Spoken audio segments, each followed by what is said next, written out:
அதிமுக மூத்த தலைவராக இருந்த செங்கோட்டையன் தூக்கியிருக்கும் போர்க்கொடி புஸ்வானமாக இருக்கிறது என ஈரோடு அதிமுகவின் ரத்தத்தின் ரத்தங்களே தெரிவித்து வருவது மிகப்பெரிய பேசுபொருளாக மாறியுள்ளது. இது குறித்து ஈரோடு மாவட்டத்தில் இருக்கும் அதிமுக நிர்வாகிகளிடம் விசாரித்தோம். அவர்கள் சொன்ன தகவல்களை தற்போது பார்க்கலாம். ஈரோடு மாவட்டத்தில் கீழ்நிலையிலிருந்து கட்சியில் சேர்ந்த செங்கோட்டையன் முதன்முறையாக 1977ஆம் ஆண்டு சத்தியமங்கலத்தில் போட்டியிட்டு ஜெயித்து சட்டமன்ற உறுப்பினரானார். அப்போது தொடங்கி தொடர்ச்சியாக 6 முறைக்கு மேல் சட்டமன்ற உறுப்பினராக செங்கோட்டையன் இருந்துள்ளார். புரட்சி தலைவர் எம்ஜிஆர் காலத்தில் கொங்கு மண்டலம் என்றாலே முத்துசாமியும் செங்கோட்டையனும் தான் 2 முக்கிய தளபதிகளாக விளங்கினர். ஆனால் எம்ஜிஆர் மறைவுக்கு பிறகு முத்துசாமி திமுகவில் சேர்ந்தார். அப்போது முதல் தனிக்காட்டு ராஜாவாக வலம் வந்த செங்கோட்டையன் மாவட்ட அரசியலை தாண்டி மண்டல அரசியலிலும் தனது ஆதிக்கத்தை செலுத்தினார். ஒரு காலகட்டத்தில் தான் வைத்ததுதான் ஈரோடு மாவட்ட அதிமுகவில் சட்டம் என்ற ரீதியில் அவர் செயல்பட்டது சொந்த கட்சிக்காரர்களே ரசிக்கவில்லை.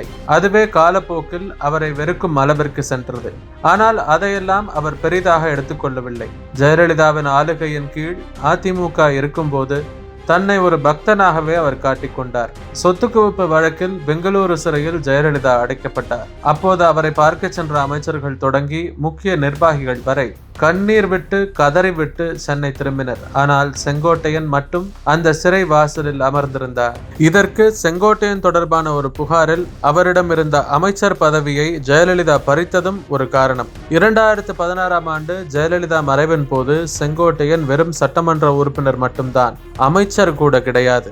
ஜெயலலிதா மறைவுக்கு பிறகு எடப்பாடி பழனிசாமி தமிழகத்தின் முதலமைச்சராக பதவியேற்றார். அப்போது ஓபிஎஸ் ஆதரவாளராக இருந்த பாண்டியராஜன் தனது அமைச்சர் பதவியை ராஜினாமா செய்தார். அந்த பள்ளிக்கல்வித்துறை அமைச்சர் பதவிக்கு செங்கோட்டையனை கொண்டு வந்தார் எடப்பாடி பழனிசாமி. ஜெயலலிதா இருக்கும் வரை அவர் அமைச்சராக முடியவில்லை. ஆனால் எந்த பழனிசாமியால் அவருக்கு அரசியல் வாழ்வில் ஏற்றம் வந்ததோ அதே பழனிசாமியை உள்ளுக்குள் இருந்து எதிர்க்க தொடங்கினார் செங்கோட்டையன். சேலத்தில் எடப்பாடி பழனிசாமியை அதிமுகவின் மூத்த தலைவர் சந்தித்து கட்சியில் இருந்து விலகிச் சென்றவர்களை மீண்டும் கட்சியில் இணைக்க வேண்டும் என கோரிக்கை வைத்தனர். அந்த நிகழ்வில் நத்தம் விஸ்வநாதன், சண்முகம், முனுசாமி, தங்கமணி, வேலுமணி ஆகியோரும் இருந்தனர். ஆனால் அவர்கள் வைக்காத ஒரு கோரிக்கையை எடப்பாடியிடம் வைத்தார் செங்கோட்டையன். எந்த சசிகலாவால் அதிமுகவிற்கு பலவீனம் என்ற விமர்சனம் இருந்ததோ அதே நபரை கட்சியில் இணைத்தே ஆக வேண்டும் என செங்கோட்டையன் சொன்னார். ஆனால் அதை எடப்பாடி பழனிசாமி ஏற்கவில்லை.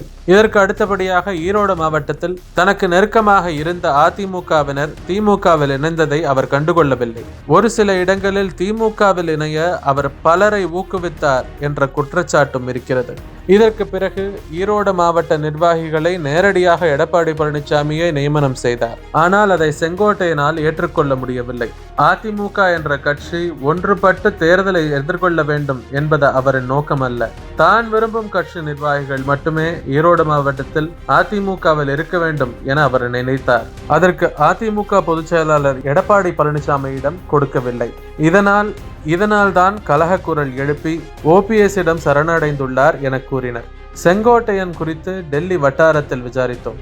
எடப்பாடி பழனிசாமிக்கு எதிரான இந்த போராட்டத்தில் டெல்லி தனக்கு துணை செய்ய வேண்டும் என செங்கோட்டையன் நினைத்தார். ஆனால் நடந்ததோ வேறு மாதிரி இருந்தது. இவர் அதிமுகவை பலவீனப்படுத்துகிறார் என்பதை அறிந்த டெல்லி இவரை ஒதுக்கி வைக்க ஆரம்பித்தது.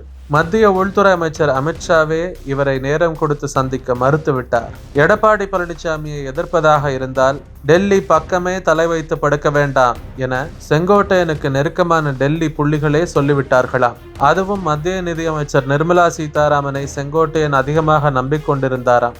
ஆனால் அவரது நெருங்கிய வட்டாரமே இனி நீங்கள் எங்களை சந்திக்க வர வேண்டாம் என அனைத்து இணைப்புகளையும் துண்டித்துக் கொண்டதாம். எனவே செங்கோட்டையன் அனுப்பிய லேட்டஸ்ட் தூதும் தோல்வி அடைந்ததை தொடர்ந்து தற்போது முட்டுச்சந்தில் நிற்கிறார் செங்கோட்டையன். அவர் மட்டும் போதாது என தன் ஆதரவாளர்கள் 15 நிர்வாகிகளையும் அதிமுகவிலிருந்து நீக்கி எடப்பாடி பழனிசாமி உத்தரவிட்டுள்ளார். தற்போது இருக்கும் சூழ்நிலையை வைத்து பார்க்கும்போது பன்னீர்செல்வத்திற்கு ஏற்பட்ட அதே கதிதான் தற்போது செங்கோட்டையனுக்கும் ஏற்பட்டுள்ளது.